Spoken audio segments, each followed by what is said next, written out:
잘 되니까 너무 반갑네요. 이 시간 사실 한번 찬양할 건데 저희가 오직 하나님만을 바라보며 찬양했으면 좋겠습니다.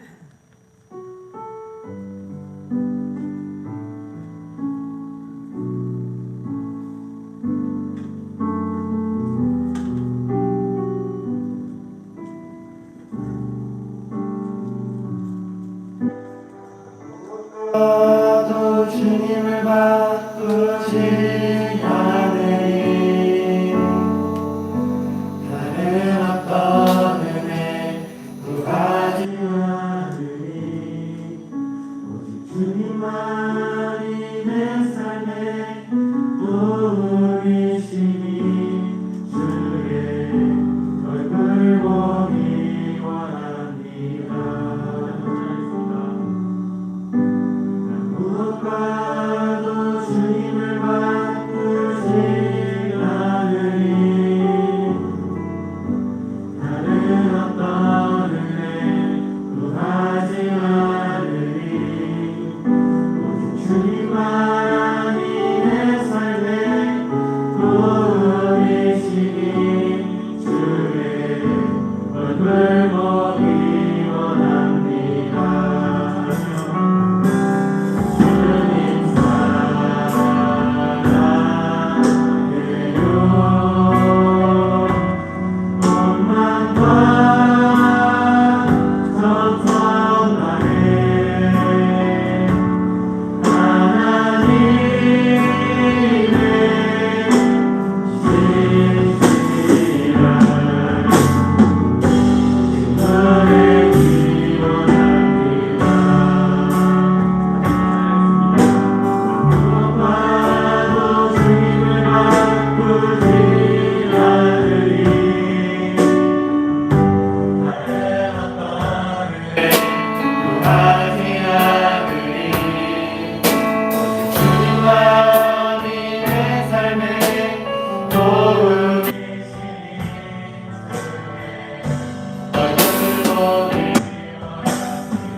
처음 들어본 찬양일 수 있고 들어본 찬양일 수 있는데 저희 함께 일어나서 힘차게 찬양했으면 좋겠습니다.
수 있게 하시네 감사합니다. 죄의 비참함 속에서 살아갈 수밖에 없던 저희를 선택하시고 죽기까지 사랑하셨던 은혜가 있었으나 저희에게는 이 사실들이 너무나도 당연했던 것 같습니다. 세상의 기준 아래 기쁨을 잃어버리고 하나님보다는 보여지는 현실 속에 마음을 빼앗겼던 저희의 모습을 용서해 주세요. 다시 회개하며 아버지 앞에 나아갑니다. 오늘의 예배 속에서 하나님의 뜻을 발견하게 도와주세요. 청소년의 때에 하나님과의 첫사랑이 회복되어 살아가는 이유와 목적을 발견하게 하시고 각자의 분야 속에서 하나님께 영광 돌리며 영원토록 주님을 즐거워하는 우리 아이들이 될 수 있게 원합니다. 우리 고등부 아이들이 하나님을 더욱더 알 수 있도록 눈과 마음을 열어주세요. 특별히 하나님의 뜻과 정반대로 흘러가는 세상 속에서 하나님의 빛으로 살아내길 원합니다. 함께함의 가치와 이웃을 돌아보고 손잡아줄 수 있는 우리 세가나 고등부가 될 수 있도록 붙들어 주시옵소서. 이제 말씀을 들으려고 합니다. 말씀을 전하시는 전도사님을 붙잡아 주셔서 하나님의 온전한 대언자로 하나님의 뜻을 전하게 하시고 듣는 저희의 마음을 만져주셔서 들어야 할 말씀을 가슴속에 온전히 새길 수 있도록 붙들어 주세요. 모든 예배의 시종을 주님께 맡겨드립니다. 성령께서 이 시간을 운행하여 주시옵소서. 살아계신 예수님의 이름으로 기도드립니다.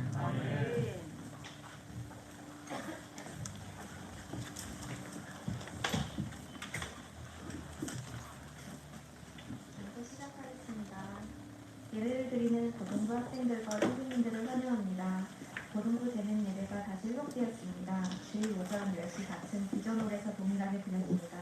아울러 몸 좋지 않은 친구나 어려운 상황 가운데 있는 친구들은 실시간으로 동시 진행되는 예배를 꼭 드리는 고등부가 되기를 바랍니다. 고등부 예배를 드리고 반별로 받은 말씀을 줌이나 카톡으로 나눠주시면 의미가 풍성해집니다. 꼭 말씀을 잘 정리하여 들어주시길 바랍니다.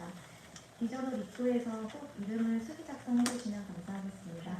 또 저희 축구 성적기는 코로나와 운동장 사정으로 인해 쉬고 있습니다. 단톡방을 잘 확인해 주시면 감사하겠습니다. 감사합니다.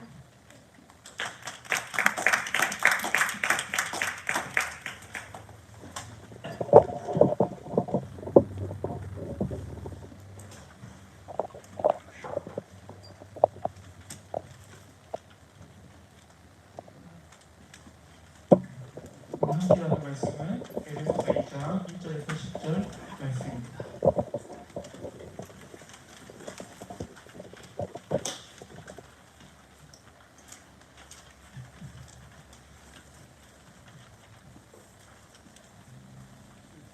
에베소서 2장 1절에서 10절 말씀 사진에서 한 목소리로 함께 읽도록 하겠습니다. 함께 있습니다. 그는 허물과 죄로 죽었던 너희를 살리셨도다. 그때 너희는 그 가운데서 행하여 이 세상 풍조를 따르고 궁중의 권세자는 자를 따랐으니 곧 지금 불순종의 아들의 가운데서 역사하는 영이라. 전에는 우리도 다 그 가운데서 우리 육체의 욕심을 따르시며 육체와 마음에 원하는 것을 하여 다른 일과 같이 우주상 진노의 자녀였더니 긍휼이 풍성하신 하나님이 우리를 사랑하신 그 큰 사랑을 인하여 허물로 죽은 우리를 그리스도와 함께 살리셨고 너희는 은혜로 구원을 받은 것이라. 또 함께 일으키사 그리스도 예수 안에서 함께 하늘에 앉히시니 이는 그리스도 예수 안에서 우리에게 자비하심으로써 그 은혜의 지극히 풍성함을 우리 여러 세대에 나타내려 하십니다. 너희는 그 은혜에 의하여 믿음으로 말미암아 구원을 받았으니 이것은 너희에게서 난 것이 아니요 하나님의 선물이라. 행위에서 난 것이 아니니 이는 누구든지 자랑하지 못하게 함이라. 우리는 그가 만드신 바라 그리스도 예수 안에서 선한 일을 위하여 지으심을 받은 자니 이 일은 하나님이 정하게 일이라사 우리로 그 가운데서 행하게 하려 하심이니라. 아멘. 할렐루야. 아멘. 반갑습니다. 전도사님은 가장 언제 제일 마음이 좋으냐면 함께 예배를 준비하고 의자를 깔았을 때 그 의자가 채워지는 게 참 기분이 좋더라고요. 그래서 어제 예배 때 친구들한테도 의자를 같이 준비하고 세팅하면서 이 의자에 앉을 예배자들을 생각하면서 기도하는 마음으로 함께 예배를 준비하면 좋겠다라는 말을 계속해서 하고 있는데 이렇게 아무것도 없을 때 처음 4층에 들어오면 토요일에 텅텅 비어있고 아무것도 없을 때요. 이렇게 한 자리 한 자리가 채워지고 그 다음에 주일이 돼서 이렇게 예배의 자리로 오게 되면 참 이게 전도사님도 보기 좋더라고요. 그래서 나조차도 이렇게 보기 좋은데 하나님 보시기에 얼마나 좋을까. 또한 이 교회가 그런 역할을 하는 거구나. 각자의 자리에서 삶의 현장 속에서 알게 모르게 어려운 시간들을 다 같이 보내고 있고, 그렇지만 우리가 때가 되면 다시 그 교회에 와서 그 하나님의 영광을 위하여, 그 하나님을 높여드리기 위하여 이곳에 온다는 것이 얼마나 감사하고 은혜인 줄 모릅니다. 오늘은 하나님의 선물이라는 제목으로 함께 말씀을 나누도록 하겠습니다. 선물은 언제 받아도 좋은 것 같습니다. 전도사님도 지금까지 쭉 살아오면서 가장 기다리는 날이 생일이더라고요. 결국에 성탄절도 아니고 생일을 기다리면서 이번 생일 때는 내가 공식적으로 갖고 싶은 걸 받을 수 있는 제일 좋은 기회니까 좀 갖고 싶은 것들 생각을 해놓고 있거든요. 개인적으로 운동화가 너무 받고 싶다 하면 계속 생일 몇 달 전부터 기다리고 준비하고 있다가 한마디씩 하면서 결국 생일날 내가 받고 싶은 선물을 받아냅니다. 또한 선물이라는 것이 끝이 없는 것 같아요. 받으면 그 받은 마음, 받은 기분, 받은 경험 때문에 또 받고 싶고 또 받고 싶고 그런 마음이 계속해서 든다는 거죠. 근데 오늘 말씀을 준비하면서 느낀 건 우리가 평생에 딱 한 번 받는 선물, 유일하게 딱 한 번 받는 선물이 있다면 그것은 구원이 아닌가 싶습니다. 이 말씀을 준비하면서 그렇지, 내가 평생에 한 번 받은 이 선물로 내가 평생을 살아가지만 때론 이 선물을 처음 받는 것처럼 느껴질 때가 너무나도 많더라고요. 하나님의 구원 계획과 구원 성취는 한 번에 끝나는 역사였지만 전도사님 삶 속에서는 늘 변함없이 그 하나님의 구원이 계속해서 적용되는 모습들을 보면서 어쩔 때는 마치 어제 구원받은 것처럼 기쁘고 감사할 때가 많다는 겁니다. 이것이 구원의 비밀인 것 같습니다. 또한 이것이 하나님의 진짜 가장 중요한, 또 우리가 평생 어떤 선물로도 대체 못할 가장 좋은 선물이 아닌가 싶습니다. 이 에베소서는요, 바울이 기록한 서신인데 특별히 이 에베소서는 바울이 에베소 교회에서 사역을 하면서 기록한 서신이 아닙니다. 이 에베소서는요, 궁극적으로는 바울이 감옥 생활을 하고 있을 때 쓰여진 서신이라서 옥중 서신이라고 부르기도 합니다. 또한 이 에베소서에는 참된 교회는 어떻게 세워져 나가야 되는지, 교회의 끊임없는 싸움은 어떻게 싸워야 하는지, 그것을 이야기하면서 우리가 잘 아는 것처럼 전신갑주에 대해서도 기록하고 있는 것이 이 에베소서 서신입니다. 근데 이 바울이 이 교회를 본격적으로 말하기 앞서서 이 하나님의 주신 은혜와 그 구원의 선물에 대해서 기록하고 있다라는 겁니다. 우리가 이렇게 모였을 때 이것이 우리의 모임이 교회가 되는 건데, 이 교회의 모임은 어떤 것이 먼저 일어나야 되는 상황들이 있냐면 각자 하나님의 부르심에 그 은혜에 반응하여서 모인 이곳이 교회라면 우리 모든 개개인이 지금 앉아있는 선생님들이나 우리 친구들이 이 하나님의 구원을 받고 그 구원을 받은 은혜에 감동하고 감격해서 반응하여서 이 자리까지 나오게 됐다는 거죠. 이것이 교회라는 것입니다. 우리 함께 1절 함께 읽도록 하겠습니다. 함께 읽어볼까요? 1절 시작. 그는 허물과 죄로 죽었던 너희를 살리셨다. 이것이 우리에게 얼마나 감사한 말씀이냐면요, 우리가 죽을 뻔했던이 아니고요, 내가 죽을 뻔했으나 살았다가 아니고 이미 죽었다고 이야기합니다. 우리가 이미 죽었던 목숨이었다는 거죠.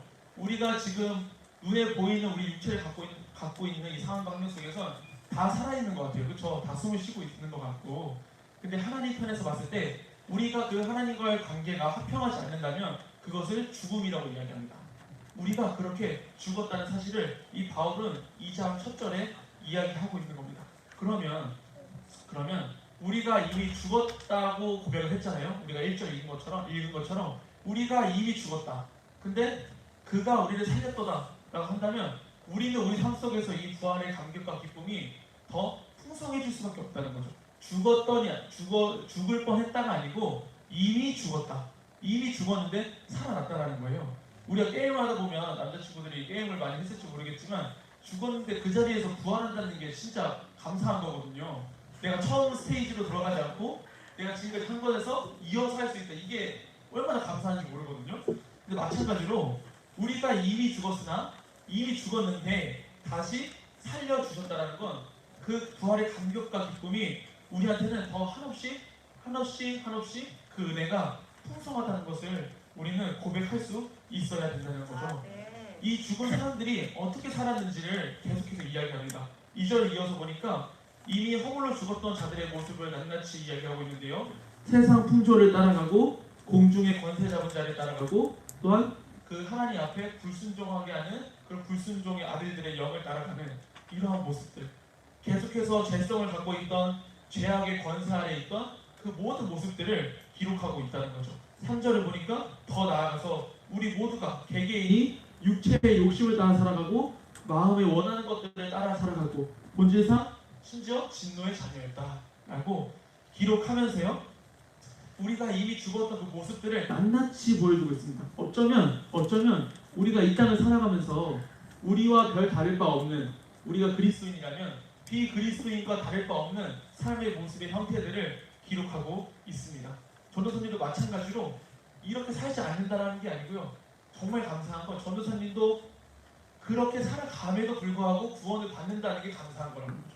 우리가 이 세상 사람들과 다를 바 없이 살아가지만 그 구원이라는 것이 그리스도를 통하여 받은 그 구원이라는 것이 우리가 비록 하나님 앞에서의 이런 모습들을 갖고 살아갈지라도, 이런 죄성을 갖고 살아갈지라도 하나님께서는 우리들은 구원하신다는 거죠. 이것이 우리의 참된 은혜의 고백입니다. 우리가 이런 고백을 하게 된다면 우리가 같은 친구들과 또 다른 상황과 환경 속에서 죄를 갖고 살아가고 죄의 모습을 가지고 살아갈 때도 우리가 낙심도 되어지고 사실 죄책도 생기거든요. 근데 그러면서도 동시에 어떤 마음이 생기냐면 그런데도 내가 구원을 받아? 그런데도 내가 구원받을 만한 요소가 있는 건가? 이런 생각이 들 정도로 우리가 살아가는데 예수 그리스도를 통해서 살아가는 그 모든 삶 속에서 주님이 허락해 주신 가치관과 이 세계의 가치관과 우리의 세상의 가치관과 끊임없이 충돌할 때마다 그럼에도 하나님께서는 우리를 구원해 주신다는 겁니다. 이 구원의 선물이 우리 모든 고등부에게 참된 선물이 되기를 간절히 소망합니다. 더 중요한 것은 뭐냐면 이런 겁니다. 우리가 구원을 선물로 받기 이전에 정말 전제되어야 할 사건이 있어요. 어떤 사건일까요? 우리가 구원을 받기 전에 전제되어야 할 꼭 필요한 사건이 있습니다. 그것은 내가 먼저 죄인인 것을 깨달아 알아야 돼요. 우리가 회개를 하는 것도 내가 죄를 지었다라는 것을 인식할 때 회개가 나오는 거거든요. 마찬가지로 우리가 구원을 받는 것도 그 전에 내가 죄인인 것을 깨달아 알아야 된다는 거죠. 근데 이 사건 때문에 우리가 그 죄인인 것을 깨달아 알고 그 죄를 우리 입술로 고백하기까지의 그 사건을 위하여 예수님이 이미 이 땅에 오셔서 그 사건, 모든 사건들을 대신하여 돌아가셨다는 거죠. 그 예수님께서 죽음이라는 사건을 통해서 그 이후에 부활이라는 사건이 오는 겁니다. 우리의 구원이라는 사건이 필요하기 전에 이전에 우리가 죄를 의식하고 인식하고 회개의 자리까지 나아갈 때 구원이라는 선물이 오는 것처럼 예수님이 부활이라는 것을 하기 이전에 이미 죽으셔야 하는 그 이전의 사건들을 우리는 기억해야 된다는 겁니다. 이 바울이 1절부터 3절까지 구원받기 이전의 사람들의 상태를 보여줬더라면 4절부터는 갑자기 이제 하나님의 은혜에 대해서 이야기합니다. 하나님은 은혜로우시고 자비하시고 또한 우리를 그렇게 품어주셨다라고 이야기하고 있습니다. 긍휼이 풍성하신 하나님께서 우리를 사랑하신 그 큰 사랑으로 인하여 허물로 죽은 우리를 그리스도와 함께 살리셨고 너희는 은혜로 구원을 받은 것이다 라고 이야기하고 있는 거죠. 6절을 함께 읽도록 하겠습니다. 6절을 함께 읽어볼까요? 시작. 함께 일으키사 그리스도 예수 안에서 함께 하늘에 앉히시니. 이 사건은요, 예수님이 이미 죽으시고 부활하셔서 하나님 보좌 우편에 앉아 계신다라는 이 사건을 기록하고 있는데, 이것이 우리에게 왜 이렇게 감사한 사건이 되는 거냐면 이 바울은 이걸 이야기하는 거예요. 예수님이 그렇게 죽으시고 부활하셔서 하나님 보좌 우편에 앉아 계신 것처럼 그 예수님의 부활 사건이 동일하게 이제 우리 모든 그리스도를 믿는 성도들에게도 적용이 된다는 것을 이야기하고 있다는 겁니다. 예수님의 부활 사건이 그저 예수님만 부활하고 정말 대단하시다 하고 끝나는 것이 아니고 예수 그리스도를 믿는 모든 자들이 그분의 부활 사건에 우리도 적용이 된다는 적용, 우리에게도 적용해 주신다는 거죠. 이것이 얼마나 감사하고 큰 선물인지 모릅니다. 이미 죽었던 우리를 그 동일하신 하나님의 은혜로 살려주시고 예수님이 죽으시고 부활하신 그 하나님의 보좌 우편에 앉아 계시는 그 사건이 오늘날 나에게도 적용이 된다면 우리는 그저 천국을 간다 이 수준이 아니라는 겁니다. 이 구원이 나에게 적용이 된다는 것은 몸소 우리가 이제 그 부활 사건의 증인으로 쓰임받게 해주신다. 내가 그렇게 산다가 아니고 하나님께서 그렇게 해주신다라는 겁니다. 우리 성경에 있는 친구들을 로마서 8장 14절 함께 찾아보면 좋겠습니다. 로마서 8장 14절부터 17절까지 한번 찾아보면 좋을 것 같아요.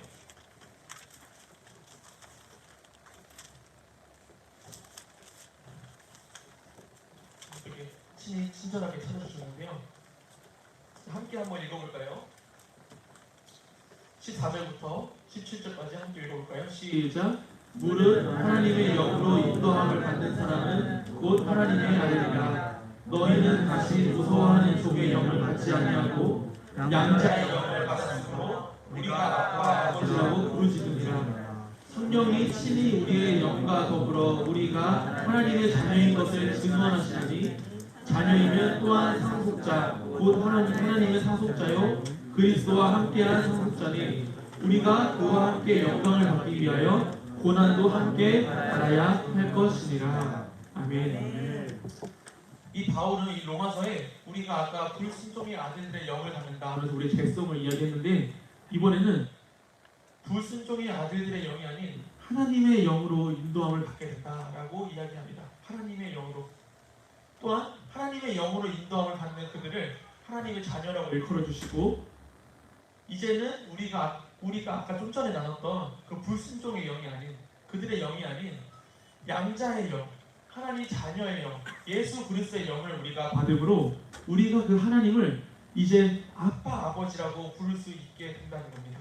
그 하나님을 우리가 하나님이라고 불러도 부족한데 이제 그 하나님은 내가 우리 아버지를 부르듯이 우리 아빠를 부르듯이 그 하나님을 아빠 아버지라고 부를 수 있는 자녀로서의 특권을 우리가 받게 됐다는 겁니다. 이 사실이 믿어지십니까? 전도사님은 이 사실이 믿어졌을 때 진짜 너무나도 감격스럽더라고요. 왜냐하면 이런 겁니다. 단 한 번도 하나님을 우리가 아빠 아버지라고 생각해 본 적도 없고 고백을 해본 적도 없었던 삶을 살아갈 때 그저 남들의 하나님, 그저 교회 다니는 열심히 다니는 그들의 하나님이라고 생각만 되어졌을 때 정말 열심히 하는구나 이렇게만 생각했었는데요. 이제 그분을 내가 아버지라고 자연스럽게 부를 수 있게 됐다는 이 상황과 환경이 너무나도 감격스러운 거예요. 마치 우리 친구들이 고아원에 가본 적이 없겠지만 이 고아원에는 자기들의 기억을 하기 전부터 어머니 아버지의 상황과 환경 때문에 부모님을 잃게 된 친구들이 있거든요. 헬서쌤이나 전도사님 몇 번 가봤는데 그곳에서 같이 아이들과 교제하면서 봤을 때 그 친구들은 자신들의 어떤 실수가 있다라고 생각한 게 뭔지 아세요? 지금까지 어떤 실수를 했는지 어떤 죄를 고백하는 시간들이 있었는데 그들이 이야기하는 죄의 고백이 어떤 고백이냐면 나는 부모님도 없는데 내 삶에 어떤 것을 기대했다 라는 고백을 하더라고요. 나는 기대할 수 있고 의지할 수 있는 사람이 아무도 없는데 내가 어떤 무언가에 나를 위해 어떤 걸 해줄 거에 대한 기대를 했다라고 하더라고요.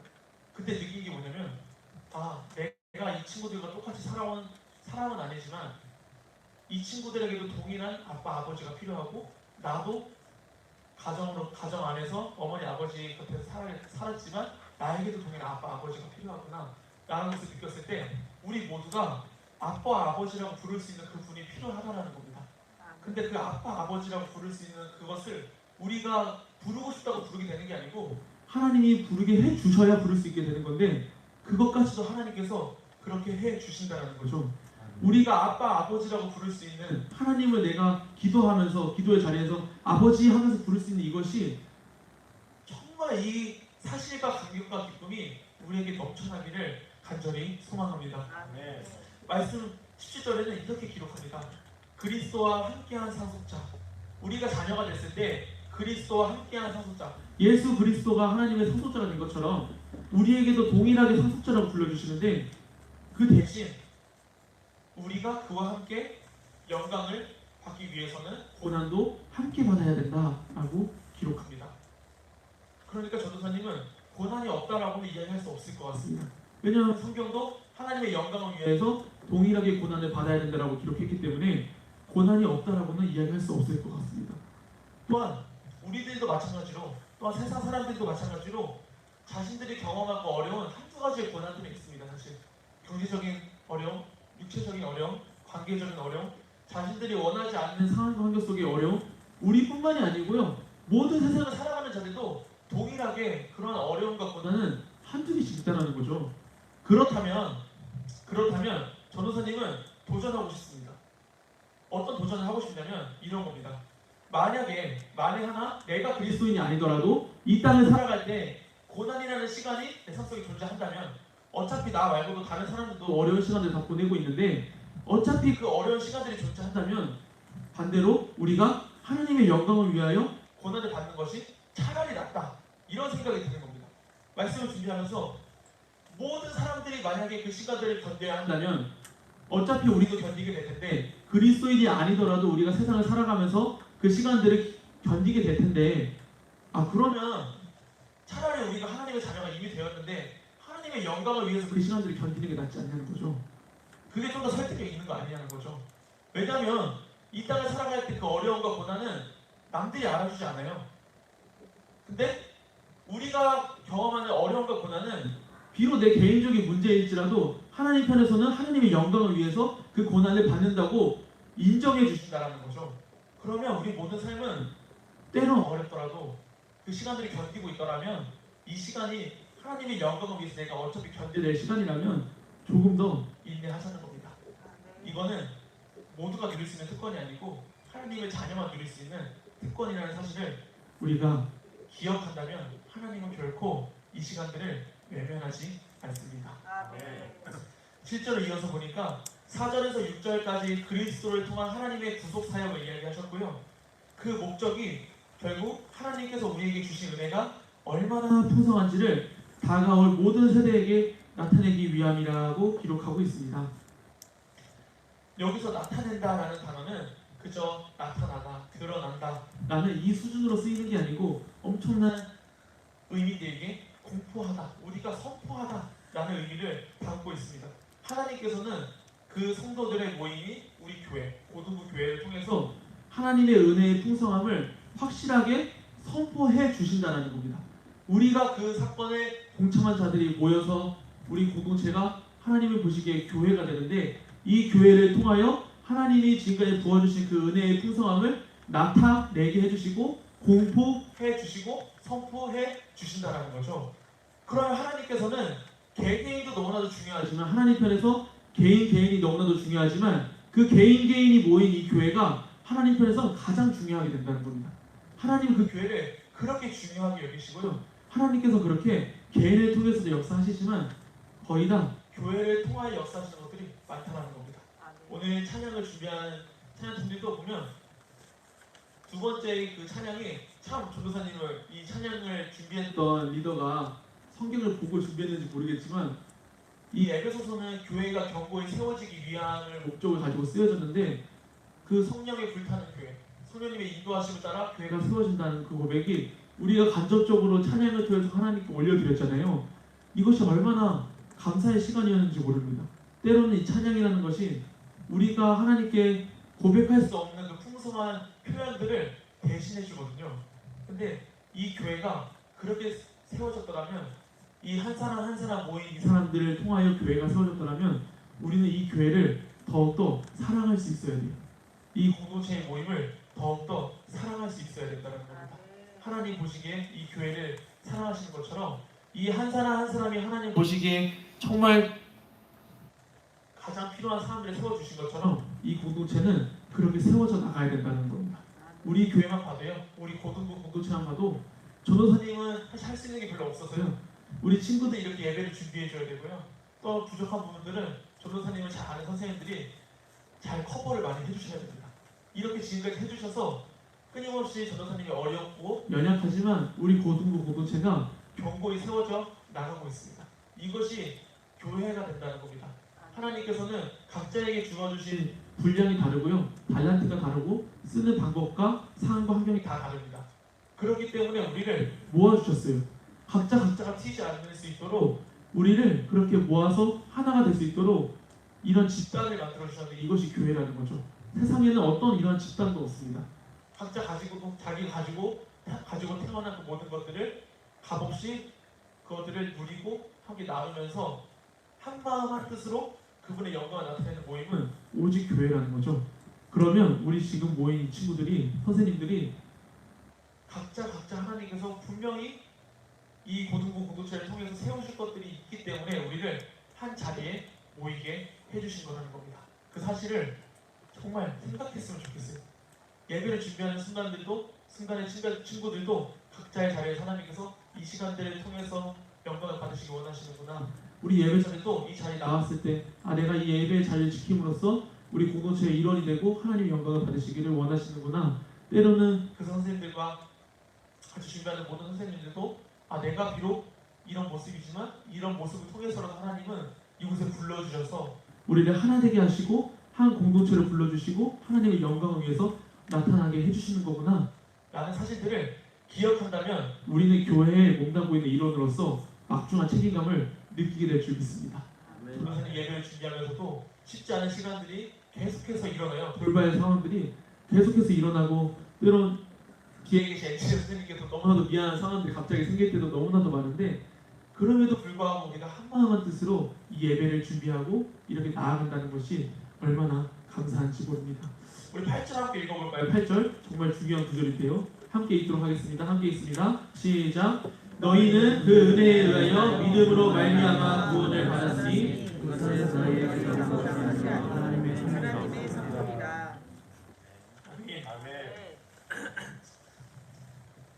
이 구절은 믿음으로 말미암아 구원을 받았다는 것이 핵심입니다. 구원은 그 은혜로 믿음으로 받는 것인데 그 믿음 또한 우리에게서 난 것이 아니고 이것이 하나님의 선물이다라고 기록합니다. 구원의 주체는 오직 하나님의 은혜였다는 사실을 다시금 고백하게 합니다. 전도사님은 이 말씀이 너무나도 공감이 됩니다.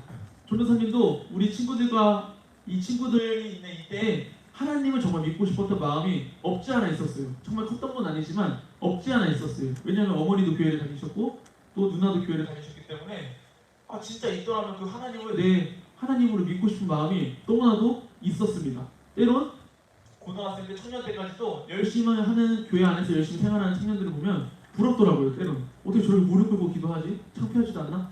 이런 생각들이 들고 또한 하나님만이 구원을 해주실 분이 아니고 다른 종교들도 다 수용을 해야 된다라고 생각했던 사람입니다. 전도사님은 때론 성당도 가봤고요. 때로는 절도 가봤습니다.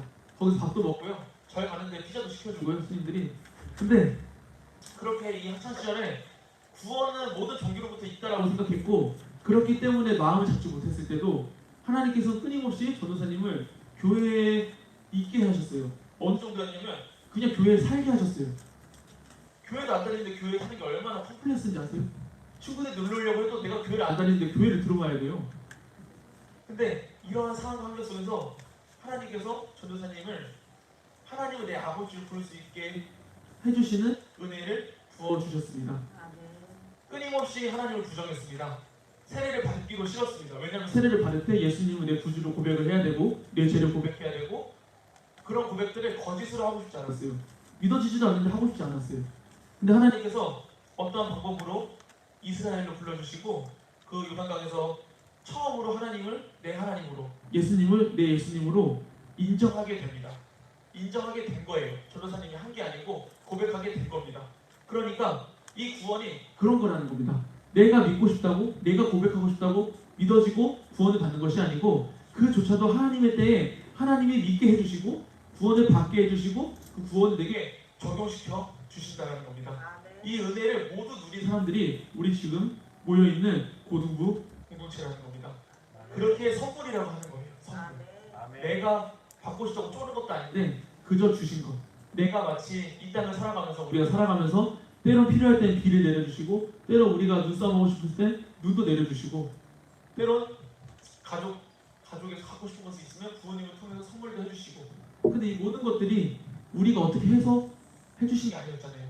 가정에서 받는 그 사랑과 누림도 내가 어떤 존재여서 받은 것도 아니었고요. 이 땅을 살아가면서 때로 더울 때 바람을 주시기도 하고, 때로 산을 올라가서 경치도 보여주시고, 이런 모든 것들이 내가 계획하고 나의 어떤 모습 때문에 왔던 것이 아니고, 이 모든 것 또한 나의 어떤 모습이 아닌 선물로서 받은 것인데, 마찬가지로 구원도 그런 것이라는 겁니다. 그러면 우리는 더 나아가야 돼요. 더 나아가야 됩니다. 하나님은, 이 바울은 하나님의 선물을 내가 받고 싶어서 받은 것도 아니고 내 어떤 노력 때문에 받은 것도 아니라고 합니다. 9절의 말씀처럼 행위에서 난 것이 아니고, 왜 행위에서 난 것이 아니냐면, 누구도 내가 이 구원받은 것을 나 때문에 내 스스로 스스로 어떠한 상황과 환경 때문에 구원을 받았다라고 이야기 못하게 하시려고, 이 모든 것들은 자랑하지 못하게 하시려고 하나님께서는 선물이라는 표현으로 우리를 찾아오십니다. 이 구원은 우리의 행위에서 나온 것이 결코 아닙니다. 그래서 우리는 이 구원을 내가 어떻게 해서 받았다라고 결코 자랑할 수 없습니다. 그러나 하나님께서는 자랑은 할 수 없게 하셨지만, 이 구원받은 사람들에게 자랑은 못하게 하나님 장치를 만드셨지만 그들의 정체성을 10절에 이어서 이야기하십니다. 10절 함께 읽도록 하겠습니다. 함께 읽습니다. 우리는 그가 만드신 바라 그리스도 예수 안에서 선한 일을 위하여 지으심을 받은 자니, 이 일은 하나님이 전에 예비하사 우리로 그 가운데서 행하게 하려 하심이라. 아멘. 우리가 자랑할 수는 없지만 우리의 정체성을 바로 이야기합니다. 우리의 정체성은 피조물이라는 거죠. 창조주 하나님이 만드신 피조물이라는 겁니다. 또한 그 피조물들은 하나님 예수 그리스도 안에서 선한 일을 위하여 지으셨다. 피조물을 지은 목적은 선한 일을 위하여, 그 앞에 예수 그리스도 안에서 선한 일을 위하여 지으셨다라고 이야기하시고요. 또한 이 일은 하나님이 전에 예비하신 일이다 라고 이야기합니다.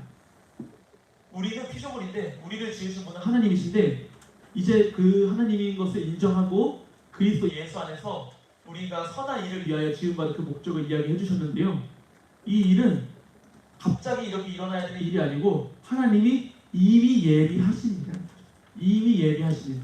우리 친구들이 구원받는 것도 하나님이 이미 예비하신 일인 거죠. 그래서 이것을 예정이라고 합니다. 하나님의 때에 하나님의 방법대로 하나님이 구원을 선물로 주시는 것을 예정이라고 우리는 고백합니다. 이것이 우리는 하나님의 선물을 자랑하는 것이 아니고, 이것을 통하여 우리는 우리의 정체성이 회복이 되는 거예요. 다시 하나님께서 인간을 처음 창조하셨을 때의 그 목적, 예수 그리스도 안에서 선한 일을 위하여 지음받은 그 목적. 그런데요, 선한 일조차도 하나님께서는 우리가 판단하지 못하게 하셨어요. 우리가 선하다고 생각하는 것이 하나님이 선하지 않다라고 하면 선한 것이 아니고요, 우리가 선하지 않다라고 생각했는데 하나님이 선하다고 하시면 선한 거예요. 근데 그것을 우리는 말씀을 통해서 하나님께서 받게 해 주셨다는 겁니다. 우리는 이제 여기까지 가야 된다는 거예요. 구원의 선물을 받은 것을 인정했더라면, 이제 하나님께서 구원을 자랑할 것이 아니고 구원받은 자들의 모습의 형태를 이야기해 주시는데, 그것은 인간을 처음 창조하신 그 목적의 형상으로 회복되는 것, 이미 예정하시고 예비하신 그 목적대로 살아가게 해 주시는 것, 이것까지 우리가 이어서 가야 된다는 거죠. 그렇기 때문에 선물은 값없이 받지만, 선물의 값은 우리가 지불하지 않지만, 그 선물을 받은 자들의 궁극적인 모습은 하나님께서 처음 인간을 창조하신 그 목적의 형상대로 회복이 되는 거라는 겁니다. 마지막으로 함께 우리 전도사님의 질문과 답을 또 읽도록 하겠는데요. 한번 띄워주실래요?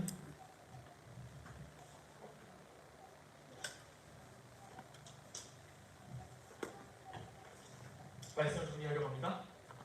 이 교리문답은 하이델베르크라는 교리문답입니다. 하이델베르크라는 교리문답은 우리가 소교리문답, 대교리문답 같은 걸 들어봤을지 몰라도, 이 하이델베르크 교리문답은 독일의 하이델베르크에서 이제 한참 이 교회가 세워질 때, 우리가 지금 말하는 기독교 개혁교회가 세워질 때, 이 교리, 이 진리를 교육시키기 위해서 수많은 신학자들이 만들어낸 교과서와도 같은 겁니다. 이게 개혁교회의 첫 교리문답서라고 볼 수 있는 건데요. 전도사님이 질문을 하면 답을 읽어주시면 좋겠습니다. 살아서나 죽어서나 당신의 유일한 위안은 무엇입니까? 잘 안 볼 수 있는데 함께 읽어볼까요? 시작. 자, 살아서나 죽어서나 나는 나의 것이 아니요 몸도 영혼도 나의 신실한 구주 예수 그리스도의 것입니다. 그리스도께서는 그의 보혈로 나의 모든 죄값을 완전히 치르고 나를 마귀의 모든 권세에서 해방하셨습니다. 또한 하늘에 계신 나의 아버지의 뜻이 아니면 머리털 하나도 땅에 떨어지지 않도록 나를 보호하시며 참으로 모든 것이 협력하여 나의 구원을 이루도록 하십니다. 그러함으로 그의 성령으로 그분은 나에게 영생을 확신시켜 주시고 이제부터 마음을 다하여 즐거이 그리고 신속히 그를 위해 살도록 하십니다. 피아노 좀 켜주시면 좋을 것 같아요. CD죠? 이것이 첫 질문의 시작입니다. 이 질문을 읽어봤을 때 모를 수 있어도 이 질문은 성자 하나님, 성부 하나님, 성령 하나님 그 삼위일체 하나님을 내 하나님으로 고백하는 질문의 답들입니다. 하나님의 선물로 구원을 받은 우리가 구원을 내 힘으로 받은 것을 자랑할 수 없게 만드셨거든요. 하나님께서. 근데 구원을 자랑할 할 수는 없게 만들었는데 구원을 받은 사람들이 어떻게 살아야 되는지는 바로 알려주셨다는 거죠. 하나님이 처음 인간을 지으신 그 목적, 그것을 회복해서 살아가는 겁니다. 우리의 최고의 선물은 뭐냐면요, 방금 우리가 고백한 것처럼 성부 하나님, 성자 하나님, 성령 하나님, 그 하나님 삼위일체 그 하나님의 완전하신 구원 사역을요 내 입술로 고백하는 것이 최고의 선물입니다. 그분으로부터 주신 은혜를 이 땅에서도 또한 영원한 그 천국에서도 참된 위안으로 우리에게 다가온다는 것, 그것을 우리의 입술로 고백하게 된다는 것, 이것이 하나님이 주신 결코 변하지 않는 참된 위로와 위안이 되는 유일한 하나님의 선물입니다. 우리가 늘 그 하나님의 선물, 그 구원의 선물에 반응하며 회복되는 삶을 살아왔으면 정말 좋겠습니다. 다 찬양하심으로 준비하신 예물 하나님께 올려드리도록 드리도록 하겠습니다.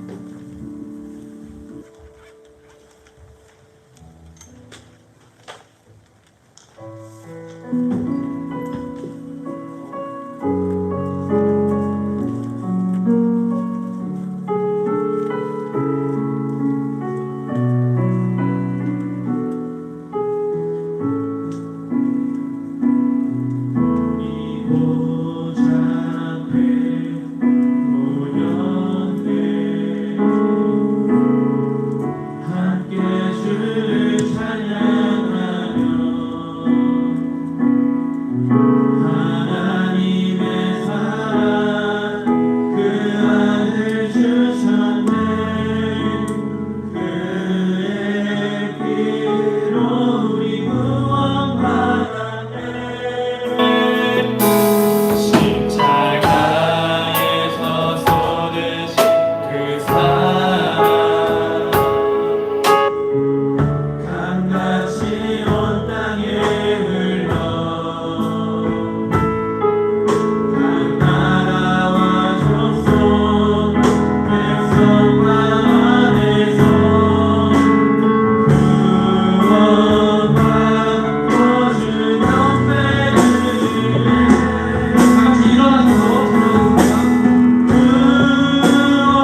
감사합니다. 이 구원의 감격과 기쁨이 날마다 살아 역사하게 하여 주옵소서. 날마다 그 구원의 감격과 기쁨을 가지고 살아갈 때에 완전하신 그 하나님, 완벽하신 그 하나님의 영광을 드러낼 수 있는 귀한 삶을 우리 모두가 감당할 수 있게 하여 주옵소서. 주님 한번 잡고 기도합니다. 주여.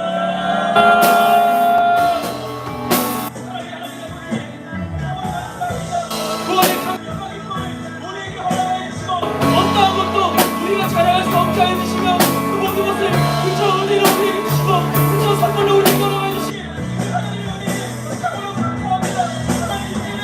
하나님께서 우리를 주신 그 목적대로 살아갈 수 있는 우리를 사용하 주시고 우리의 인간의 가까운 주시고 목적을 회복할 수 있는 삶을 우리 모두가 살아갈 수 있도록 우리에게 주하여 주옵소서.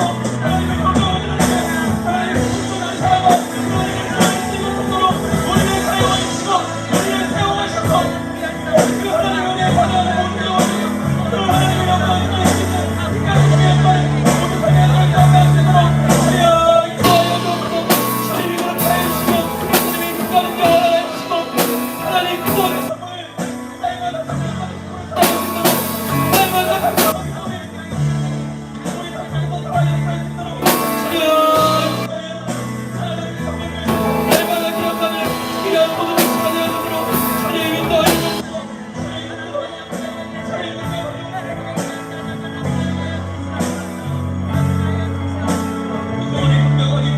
날마다 우리 모든 영혼들에게 살아 역사할 수 있도록 감격하게 하옵소서. 우리에게 살아 역사를 인도하여 주옵소서. 날마다 고백할 수 있게 하여 주옵소서. 고백이 나타내게 하여 주옵소서. 고백을 받아 주옵소서. 마지막으로 기도하기를 원합니다. 그렇게 모인 자들을 하나님께서 교회로 불러주십니다. 우리를 그렇게 불러주셨으니 이 교회가, 이 고등부 공동체가 견고히 세워지는데 한 영혼 한 영혼이 결코 실족하지 아니하고 하나님의 은혜의 풍성이 임하여 주셔서 이 고등부 공동체를 잘 세워갈 수 있는 일원들이 되기를 간절히 원합니다. 내가 그렇게 고등부 일원이 되어서 하나님의 교회를 견고히 세워갈 수 있는 힘과 능력을 우리에게 부어달라고 이 시간 마지막으로 주님 한번 잡고 이 고등부 공동체를 위하여, 나를 위하여, 구성원들을 위하여 기도합니다. 주여 하나님 아버지 감사합니다. 이곳의 모임을 성도들의 모임을 교회라고 불러주셨습니다. 교회라고 지칭하여 주셨습니다. 우리 한 영혼 한 영혼이 모임이 우리의 교회가 하나님의 교회가 될 수 있는 상황이 각자의 자리에서 하나님의 세우는 자리에서 이 모든 공동체가 서로씩 구성하면서 우리 영혼들의 기억을 하여 주옵소서. 우리 모든 영혼들의 기억을 하여 주옵소서. 우리 지체들의 기억을 하여 주옵소서. 우리가 그렇게 살아가며 내가 그를 구성하게 해주니까 우리의 모든 공동체가 결국에 세워나가는 것으로 되도록 저희가 인도하여 주옵소서. 내가 그런 내 구성을 드리기를 원합니다. 내가 모든 것을 드리기를 원합니다. 내 소식과